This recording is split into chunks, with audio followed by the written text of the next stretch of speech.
কুলাউড়ার কৃত্রিম পাশার জমিদার আলী আহমদ 1874 সালে তার ছেলে আলী আমজদের নামে সুরমা নদীর তীর ঘেঁষে একটি ঘড়ি নির্মাণ করেন।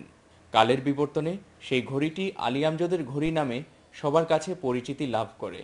ঐতিহাসিক এই ঘড়ির সৌন্দর্য দেখতে আজও ভিড় জমে সুরমা পাড়ে।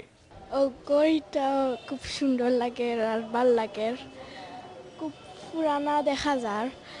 আর ঘড়িটা চালু হইলে খুব ভালো লাগবে। এটা যদি আরো ভালোভাবে ঠিক করা হয়, ঘড়িটা সচল থাকে সবসময়, তাহলে পর্যটকরা আরো বেশি আসবে। সিলেটের ঐতিহ্যের নিদর্শন এই ঘড়িটি বিগত কয়েক বছর যাবৎ পড়েছিল অবহেলা আর অযত্নে। থমকে গিয়েছিল ঘড়ির কাঁটা, রূপ নিয়েছিল এক নিথর ভাস্কর্যে। স্বাভাবিকভাবেই ক্ষোভ জমেছিল মানুষের মাঝে। সিটি কর্পোরেশন আমরা শুনেছি যে এখানে ঘড়ি তারা আবার নতুনভাবে স্থাপন করবেন।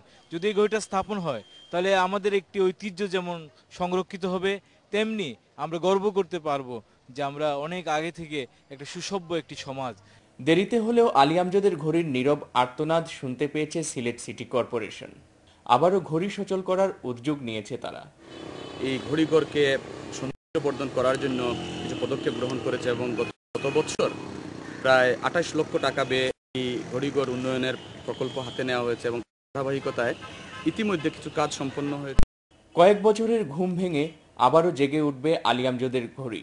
দিনরাত 24 ঘন্টা টিকটিক শব্দে সময় জানান দেবে পথচারীদের। সেই দিনটি আর বেশি দূরে নয়।